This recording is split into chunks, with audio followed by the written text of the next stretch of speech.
The most important thing is your mind. Make no mistake about that. Right now, the only thing that is holding you back, I promise you, and whatever excuse you're telling yourself, it's bull. The only thing that's holding you back is the way that you think about yourself and the world. That's it, flat. You have not built the mechanisms in your mind that you need to free yourself from the matrix. And boys and girls, the matrix has you. Who knows David Foster Wallace? This is water. In the talk, what he makes clear is the fish is the last one to realize that it's in water. Think about it from a human perspective. We had to discover air. We had to discover gravity. They're so ubiquitous, you literally don't see them. You take them for granted as just being there. And that's how people take their belief system. Right now, you think you're capable of certain things and incapable of others, and that is your water. As you think, so shall you be. 7 little words that I think are perhaps the most important things that we can learn and master in our lives. This old proverb notion that I become what I think about all day long. And once you know that what you think about is what expands, you start getting real careful about what you think about. You don't allow your thoughts to be on anything that you don't want or that you wouldn't want to have manifest or show up for you in your life. It's what goes on between this ear and this ear and in our hearts that determine our lives out there. There's no world out there except what's going on here. So the people that say, I can't afford it, I can't do this, I can't get to college, the rich are evil, I choose not to participate in that. And that's one thing people could change today. Correct. Right now is that dialogue in their head. Stop saying the word can't. I can't. Right. So how can? How can I? Especially as in, I can't afford it, how can I afford that? Right. Because that opens them up to looking at it as an investment to a greater future. Right. Well, the simple part that most people don't understand is that every thought we think and every word we speak is creating our future. It's as though our thoughts go out into the universe and are accepted and brought back to us as experience. Now that is a very simple thing, but most people don't get it. They don't understand it. They've never heard it before and they think it's ridiculous. But if you can really accept the fact that every time you think a thought and every time you speak a word, you are literally painting your future, making your dinner, whatever you want to call it, you are creating, and you're creating your own life. And this is simple, but it's not easy to accept. But once you accept it, then you can start deliberately creating what you want in your life. And you begin to be aware of what you don't want in your life and how you are contributing to it. You've got to ask yourself, what's your why? What motivates you? What pushes you? What drives you? And if that thing is internal, if nobody has to call you, if nobody has to prod you, if nobody has to reward you, if nobody has to give you anything, if you are self-motivated and self-regulated, you can have it, you can be it, you can do it. The first thing you want to think about is switching from negativity to positivity. So many people get caught up in focusing on what they don't want to happen in their future, but they start living almost in constant fear of what could go wrong and what won't work out. And when we come from this place of, well, I don't know if I put myself out there, it's not going to work out, and then I'm going to get made fun of, and then I'm going to be embarrassed, and then I'm going to be stressed, and no one's going to love me. And then we go in this rabbit hole and this kind of cycle of fear and anxiety, and that is not how you attract good things in your life. You can't start from your way of being of negativity and fear and expect to attract beautiful things in your life.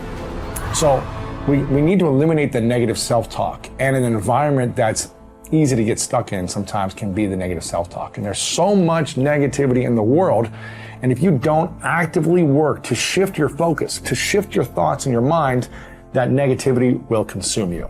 You have a choice. Do you want to spend your life deciding what you want and what you don't want, and then chasing it outside? Or do you want to sit there and work inside to realize all I really want is the joy and the love, and if I stay open, I can have those. I don't need outside conditions to keep me open. So I make a very important point, because in spirituality it gets mixed up. Spirituality is not about renunciation. There's no renunciation. Renunciation says, I've decided what it is that will make me happy and I'm not going to do it. Well, that sounds rather absurd, right? Spirituality says, it was stupid of me to decide what will make me happy instead of being happy with life, instead of being grateful and turned on by all of the amazing things that are happening in front of me and all the past experiences I got to have. Why don't I just enjoy all that and then come into life filled with love, filled with joy, and give the whole of my being to the moments that are unfolding in front of me? That's what spirituality says. So it's not about renunciation. It's not about things are wrong and things are right. It's about understanding that you did this. You did this with your mind. You set up conditions in which your mind would open, and then your heart opens, and conditions in which your mind will close and your heart closes. So basically, you come to the point where you have to decide, do I want to continue letting my past leave impressions on my mind and my heart such that only certain things will open and close me, and then I will spend my life chasing after, manipulating, controlling, conniving, whatever you want, the world around me, so that sometimes it unfolds the way I want? Or do you want to sit there and understand that you're the one who's making these decisions? It's your mind who's setting up the conditions. Why don't you just not do that? Create habits of empowering yourself, because empowering yourself, forgiving yourself, supporting yourself as you move forward and do the work to change your life, that's how you break the habit of victimizing yourself. And that's how you learn to do the opposite, which is supporting, empowering, cheering, celebrating yourself as you move forward. That's what's going to motivate you to do the action. And look, if Chris and I can go from having liens on this house 6 years ago to literally building an extraordinary business, changing our marriage to the point where we are building our dream house, a house that's so nice, I can't even believe we are going to live in this house because of the hard work that we've done. But I'll tell you, the singular habit that helped us do it is we stopped victimizing ourselves. We stopped labeling ourselves. We stopped beating the shit out of ourselves. And we broke that habit. We changed the narrative by learning how to empower ourselves. The starting point of taking full control over your conscious and your subconscious mind is for you to accept complete responsibility for everything that you think, say, and do. You are responsible for whatever happens to you, and especially you are responsible for your responses to the inevitable ups and downs of daily life. As Eleanor Roosevelt said, no one can make you feel inferior without your consent. I used to think that setting goals and making plans was the starting point of success in life. After a while, I changed my mind because I realized that something else actually comes first. What comes first is the acceptance of complete responsibility for yourself and for everything that happens to you. Real maturity begins when you finally realize that no one is coming to the rescue. It is only when you accept total responsibility for your life situation, with no excuses and no blaming of others, that you move into a mental position to kick the long ball in your own life. It is only when you have accepted 100% responsibility for yourself that you are ready to take the next step and decide exactly what it is you want and exactly what it is you want to do. Accepting responsibility is not an option that is open to the individual. It is mandatory. It is an absolute fact of human existence. You do not have the luxury of blaming others or making excuses for parts of your life that are not satisfactory. As Henry Ford said, never complain, never explain. No one makes you do anything or feel anything.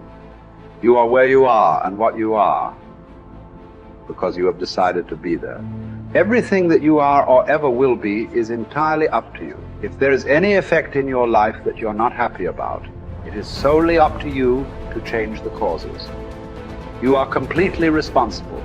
When something negative or unexpected happens to you, immediately seize the moment as an opportunity to demonstrate calmness and self-control. Make it a game. Instead of allowing yourself to feel negative, deliberately force yourself to substitute something positive.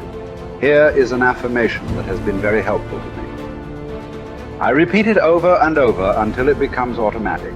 In almost every situation, when something goes wrong, I immediately catch myself by saying, every situation is a positive situation, if viewed as an opportunity for growth and self-mastery. Whatever it is, I take a deep breath, relax, smile, and say, every situation is a positive situation if viewed as an opportunity for growth and self-mastery.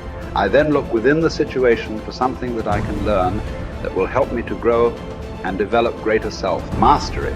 This is a simple mind game that enables me to stay relaxed and in control of my emotions. It will work for you as well. Just give it a try.